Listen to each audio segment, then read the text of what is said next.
Imagine if you could take what you do right now and just get 1% better tomorrow. It might be as simple as 1% better by having a more efficient spreadsheet. It might be 1% better by having your meetings last 5 minutes less than they do today. But it's 1% better. It's just that little bit better than what you're doing today. And then the following day, you have 1% better again, and 1% better again. What are you doing in your organization that's leading to that incremental change? And what would it mean to you if you could compound that improvement? Hi, and welcome to Helping You Perform. I'm your host, Paul Teasdale. Over a career working with high-performing teams from across the globe, including 7 years working with Formula One team McLaren, I've learned a lot about what it takes to drive results. In this weekly podcast series, I'm going to be bringing you tips, tricks, and insights from the world of Formula One that you can apply for your organisation for your own high performance. Enjoy. Hi, and welcome to episode 10 of the Helping You Perform podcast series.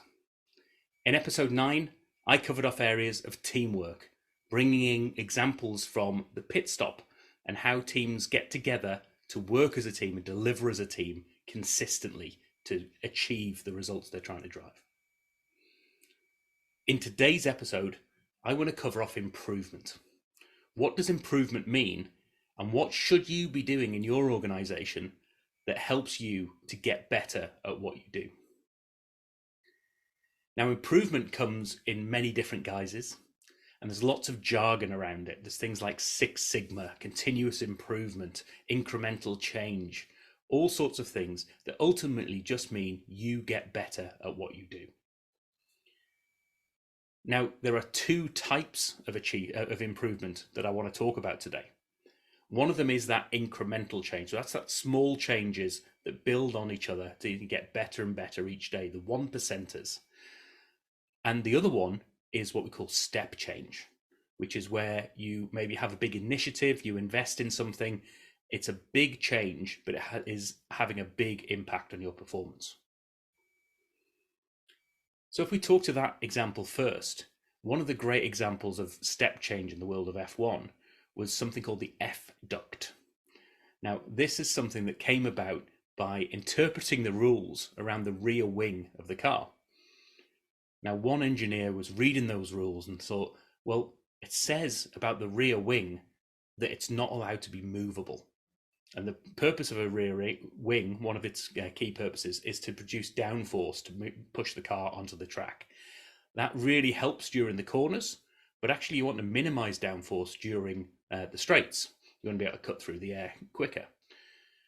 So having those two different dynamics in play meant that you had to come to a sort of compromise in the middle, depending on whether or not your track that was in front of you those days was particularly bendy or had lots more straights.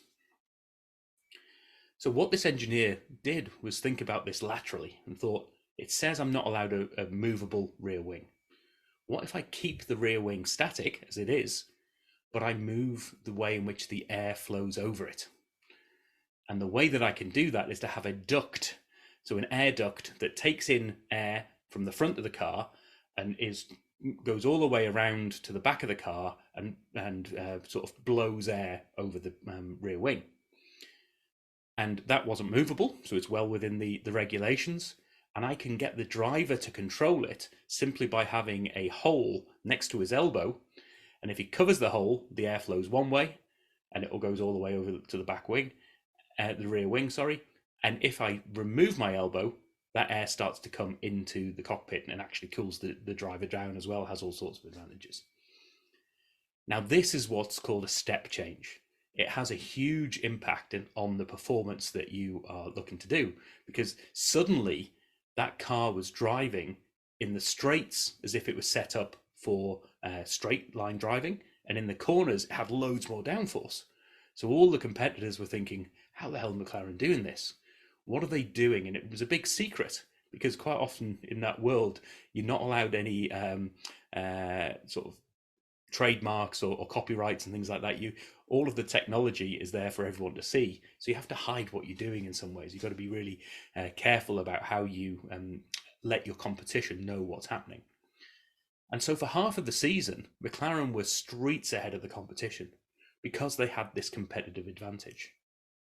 And like in a lot of cases, firstly, the competition managed to find out and reverse engineer what was going on, but they also talked to the regulatory body and said, this isn't fair. So the rules got changed as well.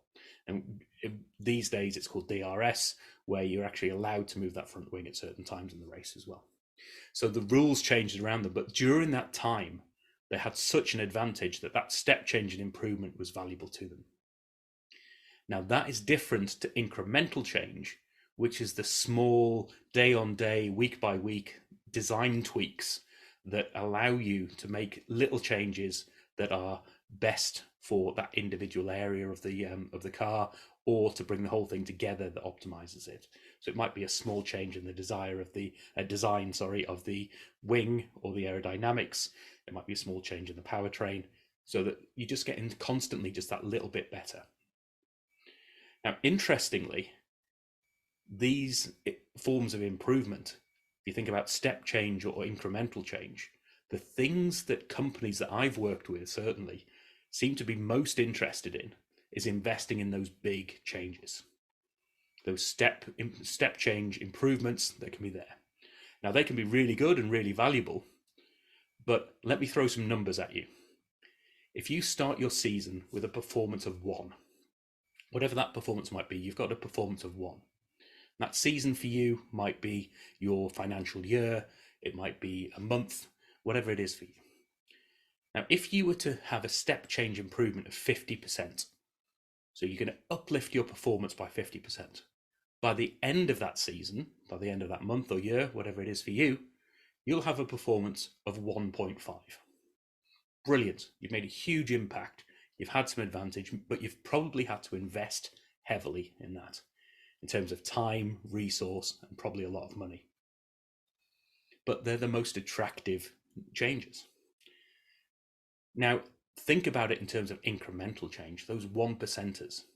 If I was to get 1% better tomorrow than I was today, so I start off at 1 and I get 1% better tomorrow, and then I get 1% better the following day, and the following day, and the following day, those have a compounding effect. So what you end up with is 1 to the power of 365 over a year. And that, if my maths is correct, and I'm just looking down here, is 37.8. So instead of 1.5 performance, you've got 37.8. Just put simply like that, which one would you prefer? But most of the time in large organizations, small organizations even, we're looking for that big change that's going to make a step improvement. They can be really good for the organization. It might be the right way to go, but don't underestimate the power of incremental change. So what does that mean in your organization? Imagine if you could take what you do right now and just get 1% better tomorrow. It might be as simple as 1% better by having a more efficient spreadsheet. It might be 1% better by having your meetings last 5 minutes less than they do today. But it's 1% better. It's just that little bit better than what you're doing today. And then the following day, you have 1% better again, and 1% better again. What are you doing in your organization that's leading to that incremental change? And what would it mean to you if you could compound that improvement, and instead of getting that 1.5 performance at the end of the year, you got this 37.8? So my challenge to you this week is to go off and think about, what are the incremental changes that are happening in your organization? Also think about the big step changes as well. Are those step changes the right things for your organization? Could you be achieving similar or better results by just having small changes in place? Now, I'm not saying step changes don't have their place, they certainly do, but don't lose track of the incremental change. This is how large organizations and teams like McLaren get to where they are in terms of improvement. They don't lose track of the day-to-day. And they also don't lose track of the basics, because the basics are your foundation on which you build. And if you don't have an understanding of where your current performance is, you don't know where to build off. And you can't track whether or not you're getting better and better. So as always, if you want to talk about this and what it means to your organization, you want to get in touch with me and talk about incremental improvement or potential step change improvement for you, then go to my website at paulteasdale.co.uk. You'll see the one of the buttons there. You'll have a pop-up message about booking a free 30-minute, no obligation, no sales conversation with me, where I'll talk about just what value can I bring to your organization and for you and your team. In the next few episodes, we're going to be covering off all sorts of different topics as well. If you've got anything that you'd like me to cover off in particular, please do get in touch. I'd love to hear what your challenges are and what lessons you want to take from the world of F1 and apply to accelerate your performance. See you in the next episode. Thank you for listening to this episode of the Helping You Perform podcast. If you found value in this episode, please take a moment to like, share, or review the podcast.